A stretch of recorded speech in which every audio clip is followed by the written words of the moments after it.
XRP XLM SHX. Holy Trinity. You may be wondering, what in the world is that?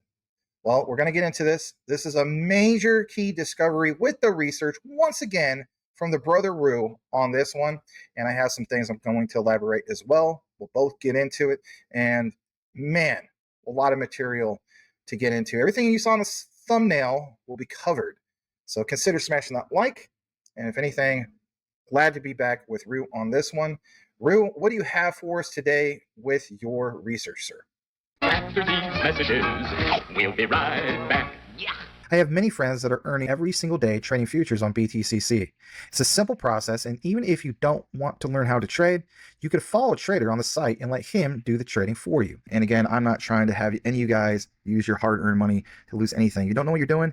Don't jump into this, but there is money to be made, and don't use your nest egg for leverage trading. Use a separate portfolio. But I suggest learn how to trade. Earn you some extra money on BTCC. It's easy. You don't have to KYC, and you don't have to use a virtual private network VPN. This is a wonderful site. They've been around since 2011. Give them a shot.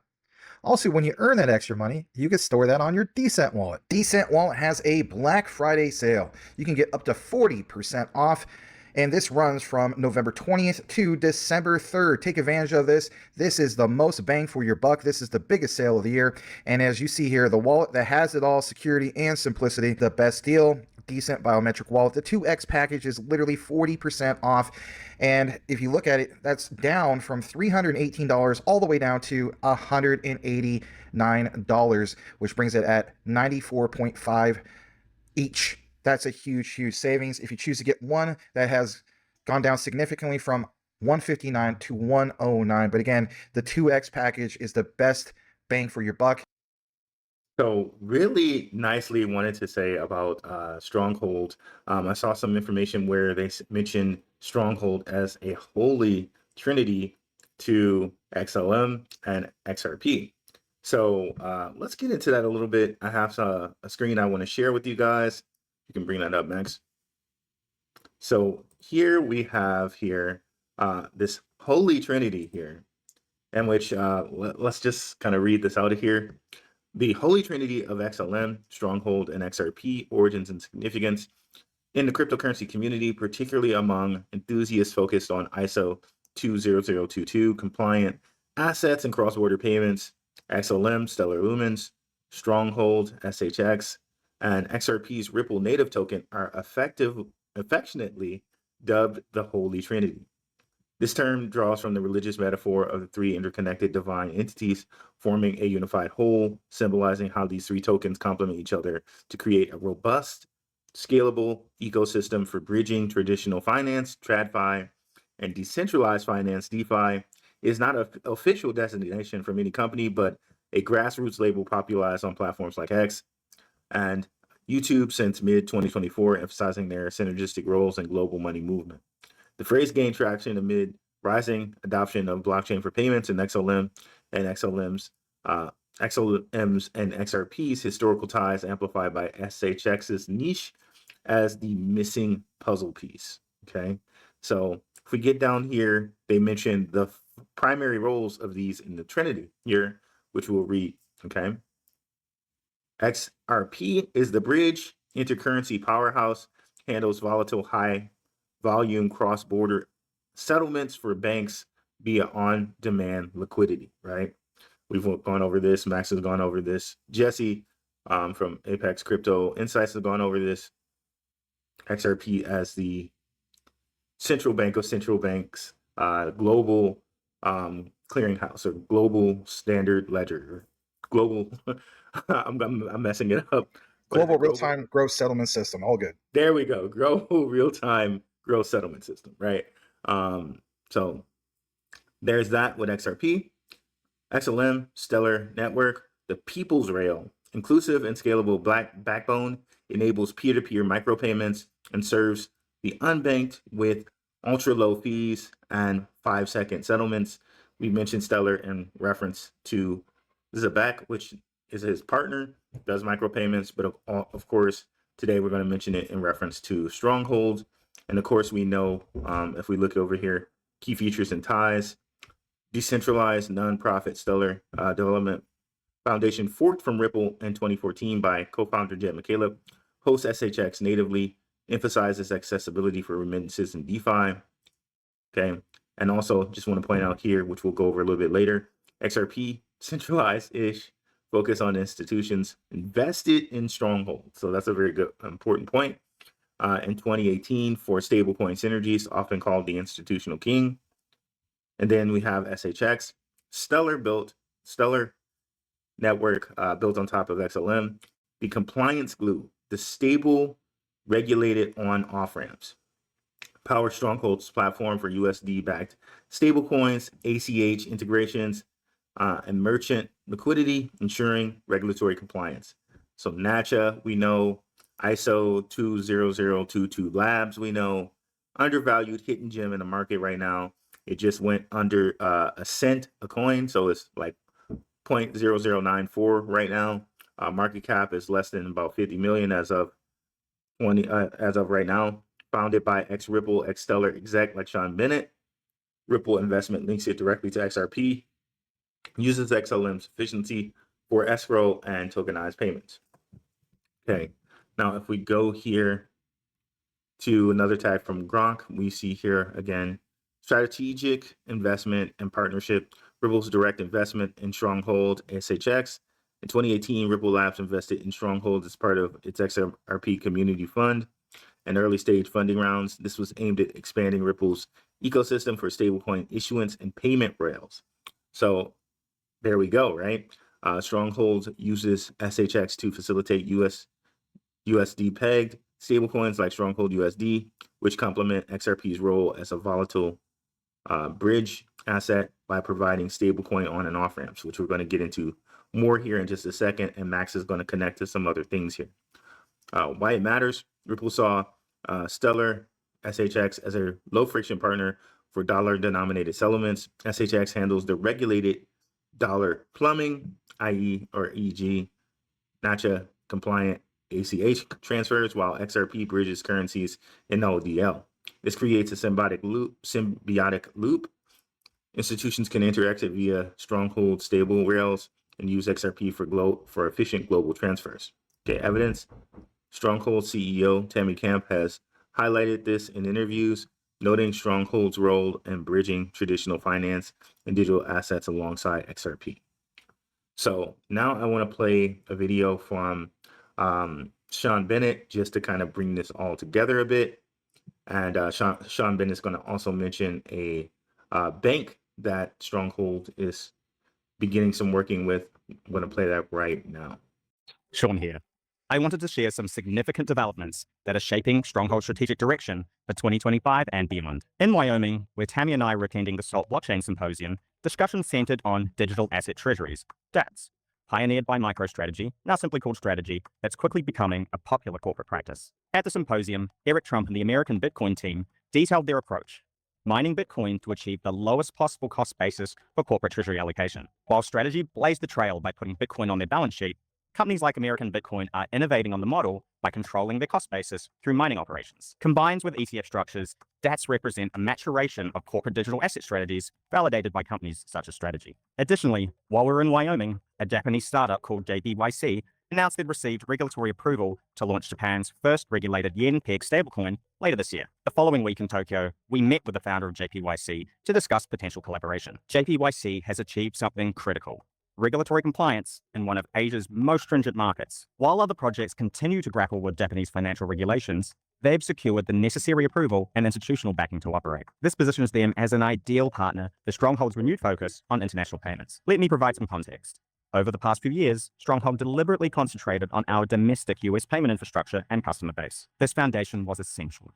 However, cross-border payments remain core to our vision. We're now returning to this mission, but with a fundamentally different approach. Rather than attempting to launch proprietary stablecoins in multiple jurisdictions, we're establishing partnerships with best-in-class regulated operators in key markets.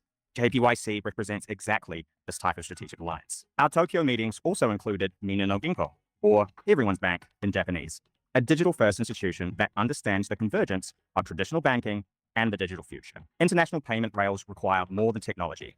They require banking partners who can navigate both regulatory frameworks and provide actual infrastructure. These relationships are fundamental to our expansion strategy. Many of you may be familiar with Stronghold's earlier work, including the creation of our own line of stablecoins, Stronghold USD, for retail and separate institutional use, including a version we created for our partnership with IBM. We're heading back to those international roots, but with a different approach. Instead of building all the infrastructure ourselves, we're partnering with established operators who already have the regulatory approvals and local payments access and expertise. This opens us up to markets and capabilities that would take years to build independently. Through these partnerships, we're rolling out internationally again, connecting payment systems across borders through strategic alliances rather than isolated development. These developments align perfectly with Stronghold's positioning. Regulated stablecoins launching globally, banking institutions embracing digital asset integration, and corporations adopting Bitcoin as a treasury asset. SHX sits at the convergence of these trends, providing the infrastructure to connect these evolving markets. The international payments landscape is transforming rapidly. Stronghold is positioned to capitalize on these changes through our partnership strategy and established infrastructure. So great. One of the things that they mentioned there was the stablecoin, which I'm going to mess up the name of, say, JPYC? Yep, you got it right. JPYC. So that directly ties into what we were talking about here with Stronghold being the stablecoin piece of this Trinity, right? And they also mentioned the bank Minna no Ginko, which I'm going to share some information about right now. Minna no Ginko is official name. Minna Bank is Japan's first fully digital bank, a smartphone complete bank launched in 2021 as a subsidiary of Fukuoka Financial Group, FFG. It is a neobank with no physical branches where everything from account opening to deposits to transfers to debit card usage and loans is completed entirely via a smartphone app. So this is kind of where the world's heading here. And, Zabak has mentioned this. Zabak has, got together with their ZabakNet that they're doing with World Mobile Token to create themselves as a neobank. I think this is all where we're heading with the gig economy and everything that's heading here with ISO 20022. Really, this is this is the new world that we're headed to. So you can see here that Stronghold is kind of at the forefront of that and what they're doing with stablecoins and how they plan to use it when it comes to places like Japan. And by the way, we know Japan is an area that XRP is very heavy in because they have SBI, which SBI holds like a large portion of XRP. I think it's 8.7% of its supply they hold with SBI in Japan. And we also know that Stronghold has a Stronghold Japan branch. Okay, so let's just continue and finish this out. Targeting digital native generations, it is known for being the first in the world to adopt a cloud-based banking core system. Regarding Stronghold, based on the context, falling to a possibility seem most likely, which we just know. We just saw the video there. Now, Max is going to give you guys some stuff that ties this all together as well. All right. So, Rue, are you wanting me to conclude this with my findings, or do you have some more you want to share? Okay, just double checking. We're going to do now is jump into some of this stuff. You did see a little bit of the Jasmy in the thumbnail. You see a little bit of the Quant in the thumbnail, which is great. And thanks again to Rue for all his key findings. I think all this stuff is worth pointing out, and it's also great to share how it all connects, to say the least. So we're going to pull this up, and this is also really, really good. So for one, I want to establish, I guess you could say, kind of like a paper trail with this. So Rue did mention the whole thing of JPYC. Here's where things like Jasmy come into the mix. So for one, shout out to Jasmy Thailand. He points out the rise of Japan's digital yen. Think about this for a moment. He points out JPYD by Jasmy versus JPYC. Why this matters: Japan's stablecoin era just went live, at least at that time, and Jasmy's quietly positioning itself at the center of it, I should say. For one, I've shared documents about this in the past, not that long ago, maybe a month or two ago, about the trademark, which confirms JPYD does belong to Jasmy. It's still an ongoing thing, but we have had some updates in regard to that. So for one, it's part of the Japan Patent Office. It's called JPLAT PAT. I know it sounds like a mouthful. Trademark number, the one you see right there, filed October 10th, 2024, registered April 8th, 2025. I did point out some of these things. Of course, Jasmy is the applicant. This means that JPYD is now an officially Jasmy-owned brand. Think about that in itself. On top of that, we also see here, not a rumor, not a concept, registered plus active, trademark equals license. And then also, I should say equals license, but anyway, trademark with the license. JPYC Inc. already holds an FSA approved license. Again, back to what Sean Bennett basically mentioned with Stronghold and significance of JPYC, right? So this allows it to issue a legally recognized yen-backed stablecoin. JPYD, though, hasn't reached this stage yet. Like, there is no FSA license announced. There is no issuing bank confirmed as of now. But as of right now, they're looking to see the foundation phase. For one, brand secured, regulatory approval next, infrastructure lining up. And again, I just want to get to so many key things there because he hits every single key note here. So for one, JPYC versus JPYD, two different paths. JPYC has payment and remittance focus. Obviously, that's right up Stronghold's alley, if you think about it, especially when it comes to Stronghold and what? Remittances. Remittances always stand out for Stronghold. So check mark on that one. We also see here stable asset inside the Jasmy chain ecosystem with JPYD. JPYC wants to digitize the yen. Think about that. Think about Stronghold. Recently, this year, came out with Stronghold Japan. So this all matches up with our research, also with what Rue presented. JPYD wants to rebuild how Japan's data, identity, and money connect. Again, this is a smoking gun to what Jasmy's looking to do. That is a big difference. I did want to point that out, and why JPYD could change everything. If approved, JPYD would unify Jasmy's full stack. These are things that most people are not explaining to you. For one, in another video, I was talking about ATM standards. So for one, ATM withdrawals, Apex integration. We know that Apex is a key partner with Jasmy, on-chain conversation, Jasmy coin, the DD coin, JPYD, Vein biometric ID for secure cash flow. We talked about this with, oh man, what was it called? There's a key one that uses literally this biometric data, right? I'm losing the name. There's so many names, right? But anyway, Vein biometric ID for secure cash flow, compliance ready. So again, keep in mind, Jasmy was the first to become regulatory compliant. You had the banks, you had the insurance companies, local governments, not just a token. It's the financial backbone, bridging Web3, real world money. I know I'm reading a lot of this verbatim, but he had an excellent thread. I do want to share a little bit more about the bigger picture. Japan is pushing digital ID. They are, plus Web3's national policy. Japan missed out on Web2. They do not want to miss out on Web3. Jasmy's already plugged into that system from IoT security, digital payments, and identity. With JPYD, Jasmy could become Japan's first company to merge data privacy, identity, currency into one cohesive system. So for one, it is trademark registered. I showed you literally the document in another video, and hopefully I can find that one, put it as an in-screen card. FSA license pending. Again, FSA is basically Japan's version of the SEC, real utility loading, okay? And again, like it says, here's the rise of digital yen, JPYD by Jasmy. And if anything, from data security to digital currency, Jasmy is building Japan's trusted digital foundation. Now, it was posted, of course, not that long ago, October 28, 2025. Now, fast forward to what Rue was mentioning in regard to Minna Bank, and you will see quickly how this all comes together. Watch this.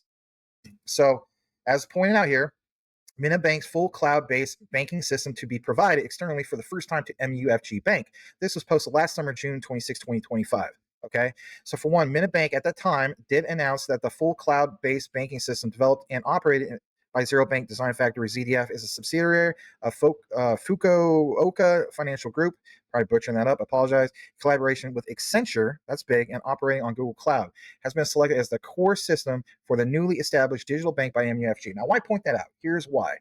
Boom, as the saying goes, boy that matches stick in a stew. Neo X Tricks, who can be followed over at Beta A17, pointed this out a while ago, right?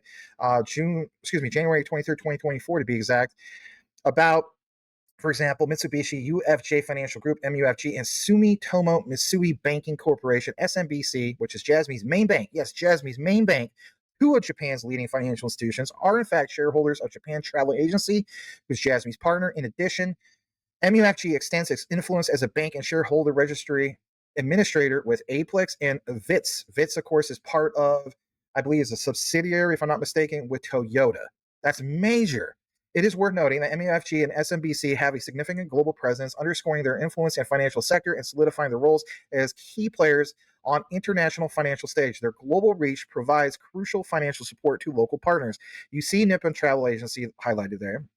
You see here the shareholders of Bank of Mitsubishi UFJ, and then you also see another shareholder, obviously what we just mentioned, Sumitomo Mitsui Banking Corporation. Now watch this as well. This gets even better. We take it over to Decrypt. Decrypt points out on July 3rd, 2025, last summer, that Japan's Minna Bank explores stablecoins on Solana in Fireblocks led study. The study will examine whether stablecoins are suitable for modernizing payments and cross-border finance in Japan. I'll just show you some key takeaways in brief. Minna Bank, Japan's first digital-only bank. So for one, think about Jasmy. Jasmy became the first for Japan, hence the Bitcoin in Japan, to become the first regulatory compliant altcoin, if you will, in Japan. And we understand there's A-Star and some of the ones, but again, Jasmy was the first in that regard, hence this title, Bitcoin in Japan. It has nothing to do with Bitcoin. Okay, it's just a title. At the time, piloting stablecoin and wallet use cases with Fireblocks, Solana in Japan, and TIS. Okay, so that part about stablecoins, that part about Fireblocks, that part about Solana. Watch this. Enter in Quant Network. Again, that's why it was part of the thumbnail. According to the documents over at Overledger Dev Docs/wallets, it says Overwallet. What is Overwallet? We've got into this numerous times. I'll just give you the brief thing that's significant here. Overwallet serves as the back end for authorized, also known as the TSR, acting as an intermediary between authorized and both Amazon Web Services, KMS, and Fireblocks direct custodial wallet. It enables seamless key generation and transaction signing through Amazon Web Services, KMS, and Fireblocks while ensuring that private keys remain always securely within the custody with no possibility of extraction. Overwallet provides unified APIs for wallet services regardless of the underlying blockchain network or custody provider. Essentially, Overwallet aims to achieve blockchain interoperability specific for transaction signing by allowing authorized to sign any transactions native data through a single API. This API interacts with either AWS, KMS, or Fireblocks, enabling authorized, which is Quant's product, to manage multiple keys across various DLT, distributed ledger technology, assets on Quant Connect efficiently. Now, this gets even better. As we get into this, what about the whole thing of Solana, Maximus? I get it. What's pointed out here is really crucial, and let's jump into it. So for one, we see here, they give an example, okay, that when you have these HD account IDs, they're assigned to Quant. Yes, Quant, not anybody else. Multiple assets on the mainnet can be efficiently managed using this HD account ID. Each asset is assigned a unique derivation path distinguished primarily by the coin type. Okay, so what coin type? Well, in this case, maybe Solana, maybe some of these other ones, but it's the value of that coin type. This approach allows this application identified by the client ID on Quant Connect. Yes, Quant Connect to manage multiple assets seamlessly and effectively. And you see here Solana being part of that mix. It does get even better with that. Why? Because we did mention the whole thing of Fireblocks to generate a key for DLT assets stored in Fireblocks custody and use it for signing transaction. We need to manage that path. Alternatively, Fireblocks simplifies and streamlines this process, providing an SID to uniquely identify a specific asset on different DLT networks. So again, different networks. Overwallet utilizes this asset with the HD account ID along with Quant's location, which consists of technology and network to generate key and sign transactions with Fireblocks, and doesn't include Solana. It does. Boom, right there, and even XRP part of that mix. So now you have an idea of how it all comes together, and more importantly, like it says, Overwallet interacts with Fireblocks using a derivation path since Fireblocks does not natively support XDC. Similarly, Overwallet can generate keys and sign transactions for the Hyperledger best suit permission blockchain through a derivation path with Fireblocks. Hence, my thesis of why Quant Network with QNT is unofficially the Hyperledger token. So if anything, I think this is a major discovery, especially when we take the whole thing of what Rue mentioned, how we connect it obviously with JPYD, the whole thing with Stronghold, the Holy Trinity. And again, think about it. JPYC, Stronghold is like, we're going to get into Japan.